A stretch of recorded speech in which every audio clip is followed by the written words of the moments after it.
Hello મિત્રો,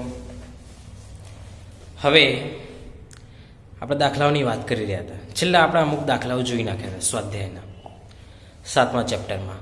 હવે અમુક સારા એવા દાખલાઓ જોઈએ, સારા એવા જે પરીક્ષામાં પૂછાય. આપણે ઘણા બધા દાખલાઓ આલેલા પણ સારા એવા અમુક દાખલાઓ હું તમને ગણાવીશ. બીજા બધા દાખલા તમારા ઘરેથી ગણવાના રહેશે.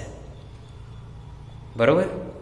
તો ચાલો કયો દાખલો ગણીએ? તો એક સારામાં સારો દાખલો પૂછાઈ શકે એવી સંભાવના ધરાવતો દાખલો 7.12. 7.12 ની રકમ જુઓ. શું કીધું? 20 kg દળનો એક નક્કર નળાકાર. કયો પદાર્થ? નક્કર નળાકાર. તેની અક્ષને અનુલક્ષીને 100 રેડિયન પ્રતિ સેકન્ડના કોણીય ઝડપથી પરિભ્રમણ કરે છે. કોણીય ઝડપ કેટલી? 100 રેડિયન પ્રતિ સેકન્ડ. આ નળાકારની ત્રિજ્યા 0.25 મીટર છે. આ નળાકારની ચાક ગતિ સાથે સંકળાયેલી ગતિ ઉર્જા કેટલી હશે? અને તેની અક્ષને અનુલક્ષીને નળાકારની કોણીય વેગમાનનું માન પણ શોધો. માન એટલે મૂલ્ય. ચલો રકમ જોઈ લીધી તમે કમ્પ્લીટ, ખબર પડી ગઈ. એટલે બે વસ્તુ શોધવાની, ગતિ ઉર્જા શોધવાની, કોણીય વેગમાન શોધવાનું. ચલો શોધી નાખીએ આપણે. ચલો શોધી નાખીએ. ચલો આ ચોપડી લઈ લો, રકમ તમે બાજુમાં રાખજો. હવે આપણને શું શું આલેલું પહેલા લખી કાઢીએ. આપણે સ્વાધ્યાયનો 7.12 આઈએમપી દાખલો. આઈએમપી જો રકમમાં શું આલ્યું આપણને? પહેલા તો આપણને આલેલું દળ આલી દીધું ભાઈ. 20 kg દળનો કંઈક નળાકાર. શું? નક્કર નળાકાર. બરોબર? પદાર્થ યાદ રાખવું પડે આપણે. પદાર્થ કયો એ પ્રમાણે ઝડપની ચાક માત્રા હોય. ખબર ને તમને? એ તો નક્કર નળાકાર એની કોણીય વેગ ઓમેગા બરાબર 100 રેડિયન પ્રતિ સેકન્ડ. પછી બીજું શું આલેલું ભાઈ? બીજું આલેલું કે ભાઈ ત્રિજ્યા નળાકારની આર કેટલી આલેલી? 0.25 મીટર. આટલું આલેલું. અને આપણને કીધું ભાઈ ગતિ ઉર્જા શોધો, એટલે કે શોધો અને કોણીય વેગમાન એલ શોધો. ચલો શોધવાનું. વિચારો શું કરીશું આપણે? વિચારો શું કરીશું? તો પહેલા તો આપણે ગતિ ઉર્જા એટલે 1/2 I ઓમેગા સ્ક્વેર. યાદ હે ને? ચાક ગતિ કરતું હોય કોઈ પદાર્થ, એના માટે ગતિ ઉર્જાનું સૂત્ર 1/2 I ઓમેગા સ્ક્વેર. અને રેખીય ગતિ કરતું હોય તો એના માટે 1/2 mv સ્ક્વેર, જે આપણે છઠ્ઠા પાઠમાં જોયું હતું. હવે દેખો I ઓમેગા સ્ક્વેર સૂત્ર પણ I કેટલો? તો ભાઈ કયો પદાર્થ? નક્કર નળાકાર માટે. નક્કર નળાકાર માટે I કેટલો?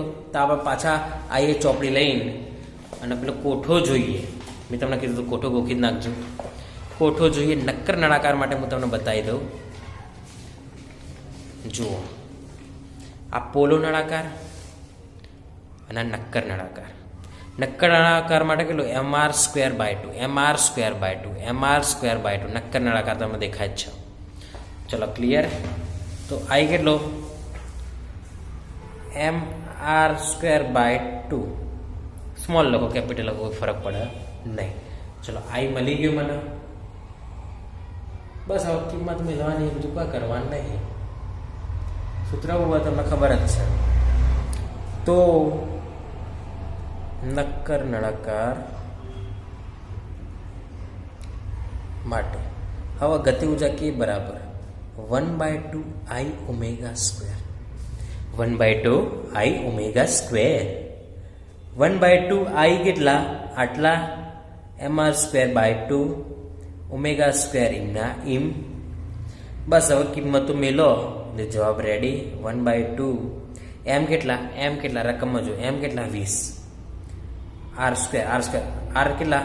0.25 નો વર્ગ. 0.25 નો વર્ગ પછી ભાગ્યા 2 ઓમેગા સ્ક્વેર. ઓમેગા કેટલા? જુઓ 100 નો વર્ગ. બસ હવે કેલ્ક્યુલેટરની મદદથી તમારે શોધવાનું હોય. ચલો કેલ્ક્યુલેટર ઉઠાવો. શોધો કેટલો જવાબ? તો જવાબ કંઈક આટલો આવો 31 25 પોઈન્ટ સમથિંગ આવે પણ આપણે 31-25 લખીએ. 31-25 ગતિ ઉર્જા એટલે જૂલ, ગતિ ઉર્જા એટલે જૂલ, એટલે ગતિ ઉર્જા મને મળી ગઈ. સાદુરૂપ આપશો તો 31-25 આવી જશે. ચલો ક્લિયર, ખબર પડી ગઈ. ચલો હડો, હવે ફક્ત ગતિ ઉર્જા નહીં પણ આપણે તો કોણીય વેગમાન પણ શોધવાનું. કોણીય વેગમાન આપણને ખબર જ છે ભાઈ. હવે કોણીય વેગમાન જો સૂત્ર સ્મોલ એલ બરાબર આઈ ઓમેગા, યાદ ને? કોણીય વેગમાન આઈ ઓમેગા, કોણીય વેગમાન આઈ ઓમેગા આ સૂત્ર હ. જેમ કે રેખીય વેગમાન પી બરાબર એમબી, પી બરાબર એમબી એટલે કોણીય વેગમાન એમની જગ્યાએ આઈ, વીની જગ્યાએ ઓમેગા, એમની જગ્યાએ આઈ, વીની જગ્યાએ ઓમેગા, એમની જગ્યાએ આઈ, વીની જગ્યાએ ઓમેગા. બરાબર? પી બરાબર એમવી, એલ બરાબર આઈ ઓમેગા. આઈ અને ઓમેગા, આઈ એટલે mr² બાય 2 નક્કર નળાકાર, ઓમેગા એટલે 100 અથવા ઓમેગાની ઓમેગા રાખો કિંમતો મેળવો. એમ કેટલા? એમ કેટલા? 20 r² એટલે 0.25 ભાગ્યા 2 અને ઓમેગા એટલે 100. સાદુરૂપ આપો, સાદુરૂપ આપો. કેટલો જવાબ આવે? તો કંઈક કેલ્ક્યુલેટરનો ઉપયોગ કરીએ. ચલો કેલ્ક્યુલેટર ઉપયોગ કરીએ તો કંઈક આટલો જવાબ આવે 62.5, 62.5 જૂલ સેકન્ડ. કારણ કે કોણીય વેગમાનનો એકમ જૂલ સેકન્ડ, કોણીય વેગમાનનો એકમ જૂલ સેકન્ડ છે. ચાલો ખબર પડી ગઈ. તો આપણને મળી ગઈ કોણીય વેગમાન. એકદમ સારો દાખલો, આઈએમપી દાખલો કહીએ કાંઈ. એકદમ બીજી સૂત્રો ખાલી ખબર હોવા જોઈએ. ચલો સૂત્રો ખબર પણ આ વસ્તુ ખબર હોવી જોઈએ. પણ નક્કર નાળા કરો તો આઈ બરાબર આટલું થાય એ તમને ખબર હોવી જોઈએ. જો તમને ખબર ના હોય તો તમે ના ગણી શકો. ચલો ખબર પડી, ક્લિયર આ વસ્તુ.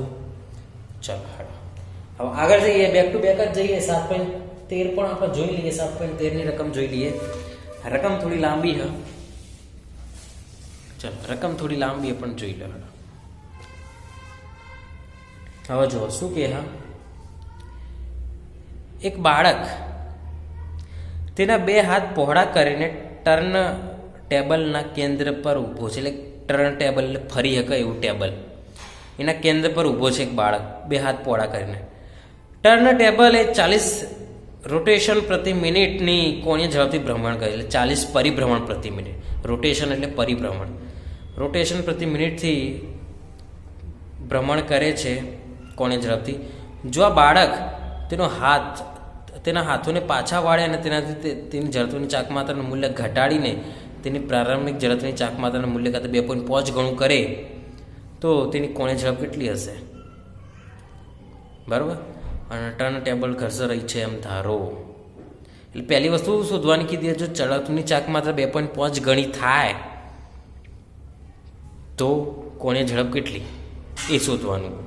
બીજું શોધવાનું, દર્શાવો કે બાળકના પરિભ્રમણની નવી ગતિ ઉર્જા, નવી પહેલાં આઈની ફરતે પણ નવી ઝડપની ચાકમાત્રા આવી એટલે નવી ગતિ ઉર્જા કેટલી. અને એવું દર્શાવવાનું કે ભાઈ નવી ગતિ ઉર્જા પ્રારંભિક ગતિ ઉર્જા કરતાં વધારે. અને ગતિ ઉર્જામાં થતો વધારો તમે કેવી રીતે સમજાવશો? એટલે આપણે સમજાવવાનું કે ગતિ ઉર્જા વધી એવું સમજાવવાનું હોય. એ આપણે કઈ રીતના સમજાવતું? ગુણોત્તર દ્વારા સમજાવીશું. કોઈ પણ વસ્તુની સરખામણી કરવાની હોય ને તો ગુણોત્તર લઈ લેવાનું. ખબર પડી આ વાત? કોઈ પણ 2 વસ્તુની સરખામણી કરવાની તો ગુણોત્તર લઈ લેવાનું એટલે ખબર પડી જાય કે કોણ નાનું કોણ મોટું. તો આ જ ગુણોત્તરની રીતથી આપણે જોઈશું. તો ચલો જોઈએ. આપણને ખાલી એક જ વસ્તુ આલી લે કે ભાઈ ઝડપની ચાકમાત્રા 2.5 ગણી થઈ. પહેલાં રિવોલ્યુશન પ્રતિ મિનિટ આટલું હતું અને હવે આટલું 2.5 ગણી થયા એટલે ખબર નહીં. તો હવે જો હું કઈ રીતના ગણું દાખલો. રકમ જોઈ લીધી કમ્પ્લીટ. ચલો જોઈએ. તો આપણે ગણી રહ્યા છીએ 7.13 સ્વાધ્યાય. આપણને ખાલી ચોપડીમાં એક જ વસ્તુ આલેલી હા રકમમાં કે ભાઈ જે શરૂઆતમાં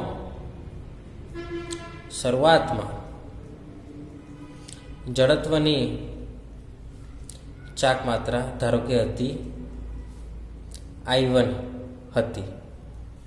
હવે બાળક જ્યારે 2 હાથ પહોળા કરીને પાછળ ઊભું રહે ત્યારે નવી જડત્વની ચાક માત્રા કેટલી થાય? 2.5 ગણી. 2.5 ગણી એટલે I2 કેટલું થાય? I2 કેટલું થાય? I1 ના 2.5 ગણા. ખબર પડી ગઈ આ વાત? ખબર પડી કે નહીં તમને? નવી જડત્વની ચાક માત્રા જૂની જડત્વની ચાક માત્રા કરતાં કેટલું હોય? 2.5 ગણી. એવું લખેલું જ છે રકમમાં, એમને નહીં આવ્યું. ચલો આ વસ્તુ હાલ જતી આપણને. બીજું આપણને ω1 આલેલો 40 પરિભ્રમણ પ્રતિ મિનિટ. હવે અને મારે રેડિયન પ્રતિ સેકન્ડમાં ફેરવવા પડશે. રેડિયન પ્રતિ સેકન્ડમાં તો જો હું શું કરું? 40 પરિભ્રમણ પ્રતિ મિનિટ. તો પહેલાં તો પરિભ્રમણને હું રેડિયનમાં ફેરવે અને મિનિટને પછી સેકન્ડમાં ફેરવે. હવે એક પરિભ્રમણ એટલે 2π રેડિયન. 40 પરિભ્રમણ એટલે કેટલા? બસ આ જ કરવાનું. આ જો એક પરિભ્રમણ 2π રેડિયન થાય. 40 પરિભ્રમણ કેટલા? શું થાય? 40 ગુણ્યા 2π એટલે એવું થાય 40 ગુણ્યા 2π ખરા, એટલે પરિભ્રમણનું રેડિયન બની ગયું. બીજું પ્રતિ મિનિટ એટલે 60 સેકન્ડ થઈ ગયું. આ ખબર પડી કે નહીં? ખબર પડી કે નહીં? ફરીથી હું તમને સમજાવી દઉં. આ જે આલેલું હા પરિભ્રમણ પ્રતિ મિનિટના એકમમાં આલેલું, પણ આપણને ખબર ભાઈ ઓમેગાનો કોણીય વેગનો એકમ હું રેડિયન પ્રતિ સેકન્ડ. એટલે પહેલાં તો પરિભ્રમણને મારા રેડિયનમાં ફેરવવા પડે, જે મેં શોધી નાખ્યું, બરાબર. અને બીજું મિનિટને મારા સેકન્ડમાં ફેરવવા પડે, જે મેં કરી નાખ્યું. 1 મિનિટ એટલે 60 સેકન્ડ, બરાબર. બસ હવે બીજું કાંઈ કરવાનું નહીં. એનું સાદુરૂપ આપી દો એટલે આપણો જવાબ રેડી. ચલો સાદુરૂપ આપી. કેટલો જવાબ આવે? તો 40 ને 60 એટલે ઉડી જાય. 2 દુ 4 એટલે એવું થાય 4/3 પાઈ રેડિયન પ્રતિ સેકન્ડ. ω1 મને મળી ગયો. ω1 એટલે ક્યારનું? જ્યારે I1 હતું એ વખતે. હવે I2 એટલે આટલું થાય. પેલું બાળક જે પગ પોળા કરીને હાથ પોળા કરીને ઊભો રહ્યા એ વખતે જડત્વની ચાક માત્રા બદલાઈ જાય.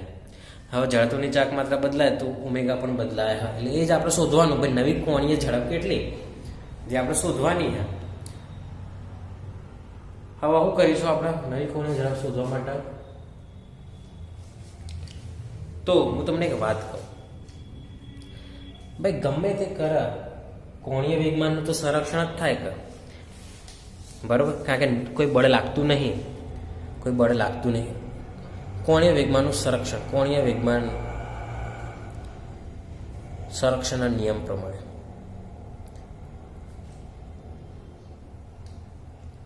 બાળક ટેબલ પર, ધારો કે ટેબલ બાળક આટલો ઊભું ઉપર, હાથ પોળા કરે, પગ પોળા, પણ કોઈ એક્સ્ટ્રા બળ લાગે ખરા? તો ના, કોઈ એક્સ્ટ્રા બળ લાગતું નહીં, કોઈ બાહ્ય બળ લાગતું નહીં. તો કોણીય વેગમાનનું થાય સંરક્ષણ થાય. તો કોણીય વેગમાનના સંરક્ષણ પ્રમાણે પહેલાનું કોણીય વેગમાન બરાબર પછીનું અથવા તો અંતિમ કોણીય વેગમાન. આ તો ખબર જ છે ભાઈ કોણીય વેગમાનનું પણ સંરક્ષણ થાય જ છે. કોણીય વેગમાનને આપણે L1 કહીએ અને L2 કહીએ. હવે L એટલે I ω, L એટલે I એટલે I1 ω1, L2 એટલે I2 ω2. લખાય કે ના લખાય? લખાય ભાઈ. M1 V1 M2 V2 નતા લખતા આપણે એ રીતે. હવે આપણે ω2 શોધો તો ω2 ને કરતા બનાવી દો. ω2 ને શું કરો? કરતા બનાવી દો. તો I1 ω1 I2. ચલો ક્લિયર? આ બસ. હવે બીજું કાંઈ કરવાનું નહીં તમારે, I1 એમના એમ રાખો. ω1 હાલના હાલ શોધે આપણે. કેટલા શોધે? 4/3 પાઈ. I2 કેટલું? 2/5 I1. I2 કેટલો? પેલા કરતાં 2.5 ગણો વધુ, 2.5 ગણો વધુ I1. હવે જો I1 કેન્સલ. I1 શું થાય? કેન્સલ. હવે 4/3 ભાગ્યા 2/5, 4/3 ભાગ્યા 2/5 અને પાઈ, 4/3 ભાગ્યા 2/5 અને પાઈ. શું થશે? કિંમતો મેળ દો. ચલો પાઈની કિંમત આપણે મેળવી નહીં તો કેટલું થાય? તો 24 3 દુ 6 એટલે 10 પાઈ રેડિયન પ્રતિ સેકન્ડ. આટલો જવાબ આવે ઓમેગા ટુ. ચલો મળી ગયું. મને તમે કિંમતમાં ફેરવો તો ફેરવી શકો. પાઈની કિંમત તમે 3.14 મિલિયન ગુણી નાખો ને બધું કરો તો એ કોઈ વધો નહીં, ના મેળો તો એ કોઈ વધો નહીં. બરાબર, તો આપણને ઓમેગા ટુ મળી જાય છે. ચલો ક્લિયર આ વસ્તુ? બરાબર, પણ ઉભા રહો, હજી દાખલો પૂરો થતો નથી. હજી દાખલામાં આપણને શું કીધું? ભાઈ પ્રારંભિક કીધું. આ તો આ વસ્તુ હતી એ નંબરની. હવે બી વસ્તુ શોધવાની કીધી છે. શું શોધવાની કીધું? બી. તો આપણે બી શોધીશું. ચલો બી શોધીશું. તો આપણે બી શોધીએ.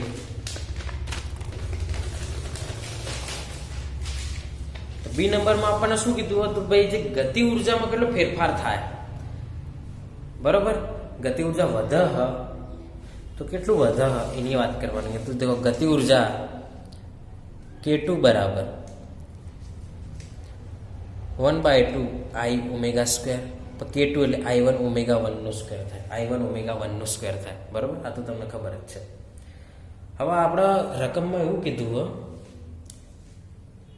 કે ગતિ ઉર્જામાં વધારો થાય એવું દર્શાવો, અને આ વસ્તુ તમે કઈ રીતના સાબિત કરશો એવો પ્રશ્ન પૂછ્યો. એટલે આપણે ગતિ ઉર્જામાં વધારો થાય તો ક્લિયર શોધવાનું નહીં કીધું. ગતિ ઉર્જા કેટલી એ શોધવાનું નહીં કીધું.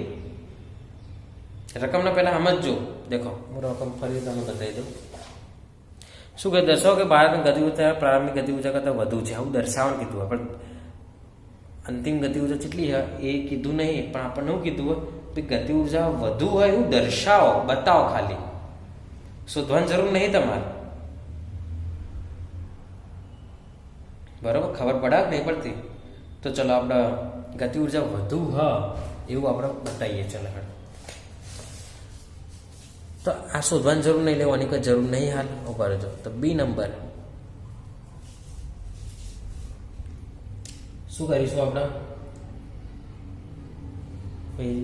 પ્રારંભિક ગતિ ઉર્જા એના આપણે કહીએ K1 બરાબર I1 1/2 I1 ઓમેગા 1 નો સ્ક્વેર. અંતિમ ગતિ ઉર્જા K2 બરાબર 1/2 I2 ઓમેગા 2 નો સ્ક્વેર.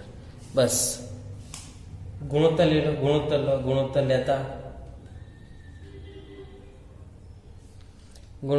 કારણ કે આપણે તો બતાવવું ઉપર હું K2 રાખીએ. અંતિમ ગતિ ઉર્જા K2 રાખીએ અને પ્રારંભિક ગતિ ઉર્જા K1 નેચર રાખીએ. શું થાય? 1/2 I2 ઓમેગા 2 નો સ્ક્વેર 1/2 I1 ઓમેગા 1 નો સ્ક્વેર. લખાય કે ના લખાય? ક્લિયર? હવે જો કિંમતો મેળવાનું K2 ભાગ્યા K1 ઇઝ ઇક્વલ ટુ 1/2 તો કેન્સલ. પહેલાં I2 એટલે 2/5 I1. લખાય કે ના લખાય? ઓમેગા 2 આપણે શોધ્યા. કેટલા? 10π/3. અને આ I1 એમના એમ ઓમેગા 1 તો આપણે શોધેલા જ હતા. કેટલા? ઓમેગા 1 આપણે કેટલા શોધ્યા હતા? તો ઓમેગા 1 આપણે શોધ્યા હતા 4/3 પાઈ. બરાબર, ઓમેગા શોધ્યા હતા આપણે. જો ઓમેગા 1 આપણે શોધ્યા હતા, ઓમેગા 2 આપણે શોધ્યા હતા. બંને મેળવી દીધા. જેવડું નાખે I1 કેન્સલ.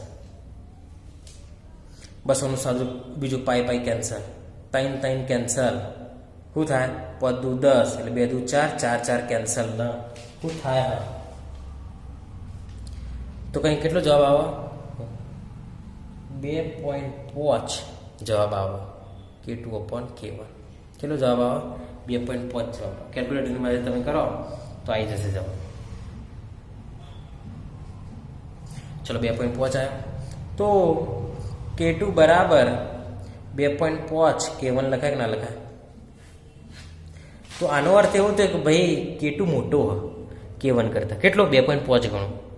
K1 ને 2.5 વડે ગુણીએ ત્યારે K2 બને હ K1 ને 2.5 વડે ગુણીએ ત્યારે K2 બને મતલબ K2 મોટો હ તો K2 એ K1 કરતા 2.5 ઘણો વધુ છે. હવે K2 ને K1 તો ખબર જ છે ભાઈ. K1 એટલે હું પ્રારંભિક ગતિ ઉર્જા, K2 એટલે અંતિમ ગતિ ઉર્જા, એટલે ગતિ ઉર્જામાં વધારો થાય. પેલો છોકરો જે છે બાળક એ હાથ પોળા કરીને ઊભો રહે હા એના લીધે ટેબલની ગતિ ઉર્જામાં વધારો થઈ જાય, વેગ વધી જાય એટલે ગતિ ઉર્જા વધારે. તમે ડાયરેક્ટ લોજિક જ લગાવી શકતા હોય બરાબર. તમે ડાયરેક્ટ લોજિક લગાવી હોય ને ભાઈ પહેલાં કોણીય વેગ કેટલો હતો 4/3, પાછા 10/3 મોટું કોણ ભાઈ 10/3 વાળો મોટો એટલે અંતિમ કોણીય વેગ વધારે તો અંતિમ કોણીય ગતિ ઉર્જા પણ વધારે હશે. ખબર પડી ગઈ? કોણીય વેગ વધારે તો ગતિ ઉર્જા પણ વધારે, તો આ ગતિ ઉર્જા પણ વધુ હશે. આ રીતના લોજિક લગાવી શકો, શોધવાની કોઈ જરૂર નહીં. આ રીતના પણ તમે કહી શકો. ખબર પડી? આ વાત પણ આપણે આ રીતે સાબિત કરીએ, ગુણોત્તર લઈને આપણે સાબિત કરીએ કે ચલો ક્લિયર આ વસ્તુ. તો આપણે 2 દાખલાઓ જોઈએ, સારા એવા બંને IMP દાખલાઓ પરીક્ષામાં ગમે તે પૂછાઈ શકે. હવે જોઈએ આપણે આગળ જોઈએ.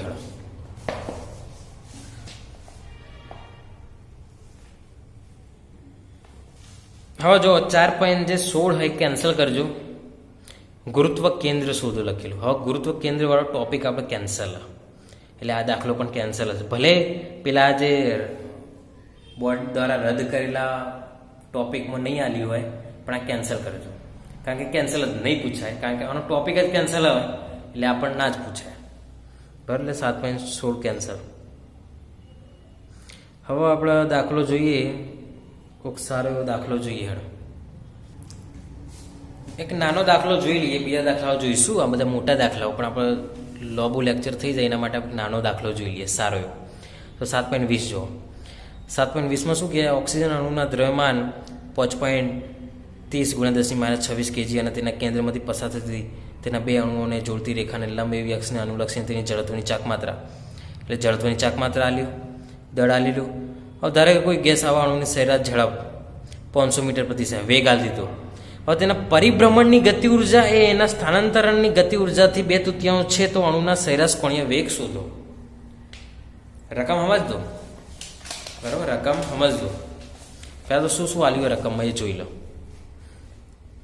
સ્વાધ્યાયનો 7.20 શું આલ્યું? તો આપણને પહેલાં તો વસ્તુ આલી દીધી, દળ આલી દીધું. અણુનું દળ 5.30 × 10⁻26 kg બરાબર. પાછું વાલ્યું ઝડપની ચાક માત્ર I બરાબર 1.94 × 10⁻46 kg મીટર સ્ક્વેર. પછી વેગ v આલેલો 500 મીટર પ્રતિ સેકન્ડ. અને બીજી એક શરત મેલેલી છે, જુઓ તો ખરા, શરત મેલેલી છે. શરતમાં શું કીધું જુઓ, રકમ જુઓ. પરિભ્રમણની ગતિ ઉર્જા એ તેના સ્થાનાંતરણની ગતિ ઉર્જાથી 2/3 છે. 2/3 છે. પરિભ્રમણની ગતિ ઉર્જા એટલે 1/2 I ઓમેગા સ્ક્વેર, સ્થાનાંતરની ગતિ ઉર્જા એટલે 1/2 mv સ્ક્વેર. ખબર પડી કે નહીં? એટલે શું કીધું? પરિભ્રમણની ગતિ ઉર્જા, પરિભ્રમણની માટે લખવું હવા દેખો, પરિભ્રમણની ગતિ ઉર્જા તેના સ્થાનાંતરની ગતિ ઉર્જા કરતા 2/3 છે. ગતિ ઉર્જા હવે પરિભ્રમણની ગતિ ઉર્જા એટલે ચાક ગતિ ઉર્જા ભાઈ, અને 2/3 અને સ્થાનાંતરની ગતિ ઉર્જા એટલે આપણે રેખીય ગતિ ઉર્જા બરોબર. એટલે આ શરત આ લીધેલી હ અને કીધેલું કે ભાઈ ઓમેગા કેટલો, ઓમેગા શોધવાનો હતો. બસ કોઈ હજ નહીં. આમાં 1/2 I ઓમેગા સ્ક્વેર ચાક ગતિ ઉર્જા 2/3 1/2 mv સ્ક્વેર. ઓમેગાને કરતા બનાવે દેખો 1/2 કેન્સલ, ઓમેગા સ્ક્વેરને કરતા બનાવો તો I mv square by I 2/3 એમના એમ લખાય કે ના લખાય?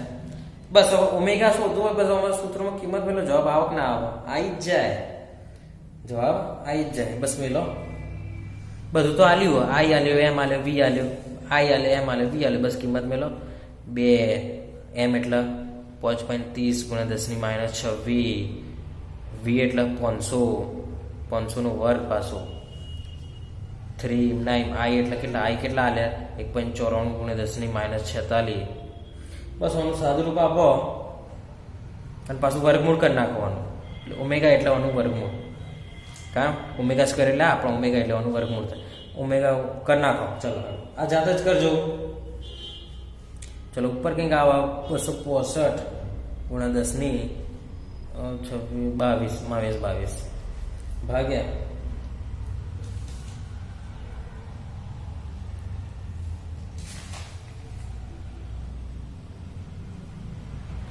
અને નેચર 3.82 ગુણ્યા 10 - 46 જવાબ આવે આનું વર્ગમૂળ બસ આનું સાદુરૂપ આપણને વર્ગમૂળ લઈ લો સાદુરૂપ આપણને વર્ગમૂળ લે કેટલો આવે જવાબ વર્ગમૂળમાં 45.53 ગુણ્યા 10 - 24 પછી 46 માં 22 એટલે 24 વધે પ્લસ 24 ઉપર જાય એટલે શું થાય પ્લસ થઈ જાય 24 નું વર્ગમૂળ 12 આનું વર્ગમૂળ કરી નાખો એટલે કેટલો કંઈક આટલો જવાબ હોય 6.74 ગુણ્યા 10 - 12 રેડિયન પ્રતિ સેકન્ડ આવી ગયો જવાબ ક્લિયર તો ઓમેગા જવાબ આવી ગયો એટલે એકદમ ઈઝી હતો કોઈ દાખલો હતો જ નહીં કોઈ દમ જ નહોતો દાખલામાં બસ ખાલી એક શરત પર ખબર હોવી જોઈએ શરત આવડવી જુઓ પછી જે ગતિ ઉર્જા સ્થાનાંતરની ગતિ ઉર્જા અને 2/3 છે એટલે આ શરત ખબર પડી જાય બસ પછી તો કિંમતો જ મેળવાની સૂત્રમાં કિંમતોને કરતા જ બનાવવાના બીજું કોઈ કરવા નહીં બરાબર ક્લિયર તો દાખલો આપણો ક્લિયર કર સારો એવો દાખલો તો આ લેક્ચર આપણે આટલા સુધી રાખીએ નેક્સ્ટ ટાઈમ બીજા દાખલાઓની આપણે વાત કરીશું બરાબર સારું